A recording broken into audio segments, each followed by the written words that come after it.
اب بات کرتے ہیں فاتح بیت المقدس یعنی حضرت عمر رضی اللہ تعالیٰ عنہ کی، کہ انہوں نے کس طریقے سے بیت المقدس کو فتح کیا اور اس کی کیا وجوہات تھیں اور کس طریقے سے کیا معاملات طے ہوئے۔ جب یروشلم شروع سے ایک منظم شہر تھا، یہاں تمام تر سہولیات موجود تھیں۔ جب مسلمانوں نے شام کے علاقے فتح کیے اور فتح کرتے کرتے فلسطین تک پہنچے، جب یروشلم تک پہنچے تو پورے یروشلم کا محاصرہ کر لیا۔ اچھا، جس کی قیادت حضرت عبیدہ بن جراح رضی اللہ تعالیٰ عنہ کر رہے تھے، جیسے کہ جنگ یرموک کے اندر حضرت خالد بن ولید رضی اللہ تعالیٰ عنہ کمانڈر تھے، لیکن حضرت عمر رضی اللہ تعالیٰ عنہ کے زمانے میں حضرت ابو عبیدہ بن جراح رضی اللہ تعالیٰ عنہ کمانڈر تھے۔ تو اس پورے محاصرے کی قیادت حضرت ابو عبیدہ بن جراح رضی اللہ تعالیٰ عنہ کر رہے تھے۔ تو جب کئی وقت گزرتے جب یہودیوں کے کچھ عیسائیوں کے کچھ سمجھدار پادریوں نے اس محاصرے کو دیکھا تو انہوں نے ایک پیشکش کی کہ تم قیامت تک اس علاقے کو فتح نہیں کر سکتے، کیونکہ ہم اس یروشلم کی اور بیت المقدس کی چابی ایک درویش حکمران کو ہی دیں گے، اور ہماری کتابوں میں جو ہے اس چیز کا حکم ہے۔ تو جب حضرت ابو عبیدہ بن جراح رضی اللہ تعالیٰ عنہ نے سوچا تو ان کے ذہن میں یہ بات آئی کہ بھئی یہ درویش حکمران تو مدینے میں موجود ہے۔ تو حضرت ابو عبیدہ بن جراح رضی اللہ تعالیٰ عنہ نے تمام معاملات ایک خط میں لکھے اور حضرت عمر رضی اللہ تعالیٰ عنہ تک پہنچایا۔ جیسے ہی حضرت عمر رضی اللہ تعالیٰ عنہ کو خط ملا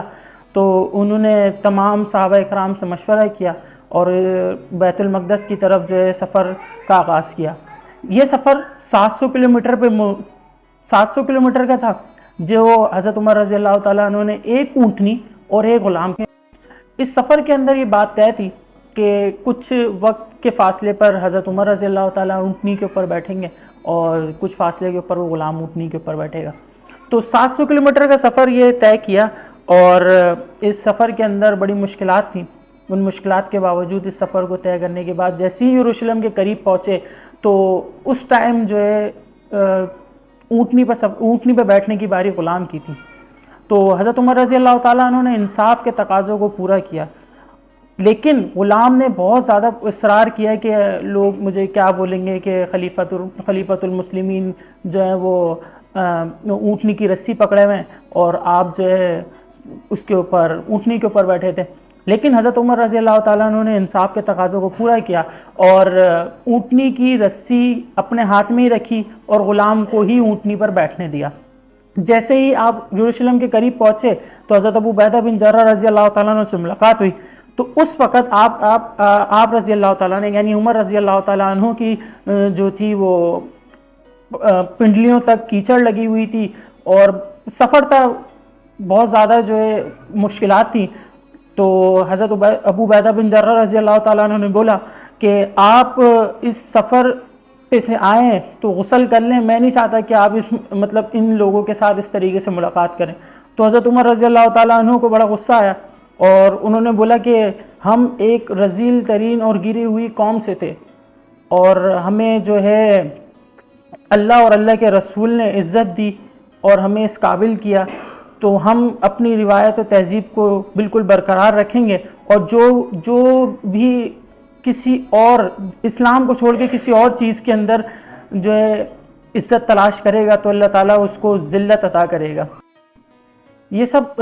معاملات دیکھ کر راہب پہچان گئے کہ یہ وہی درویش حکمران ہے جس کا تذکرہ ان کی کتابوں میں، تو انہوں نے بنا خون خرابے کے حضرت عمر رضی اللہ تعالیٰ عنہ کو بیت المقدس کی چابی دی، اور حضرت عمر رضی اللہ تعالیٰ عنہ نے خود بیت المقدس کی صفائی کی اور تمام مذاہب کو یہاں پہ عبادت کرنے کی اجازت دی، اور عیسائیوں کو اس علاقے کے اندر جزیہ لینے کی بنیاد پر آباد کیا۔ یوں 400 سال کے بعد یہودیوں کو پھر سے اپنی عبادت کرنے کا موقع ملا، اور پھر یہی حضرت عمر رضی اللہ تعالیٰ عنہ نے اپنے کردار، حضور کی سنت، تہذیب اسلامی اور حضور کے بتائے ہوئے طریقے کے اوپر عمل کر کے بنا خون بہائے بیت المقدس کو فتح کیا اور مسلمانوں کے سپرد کیا۔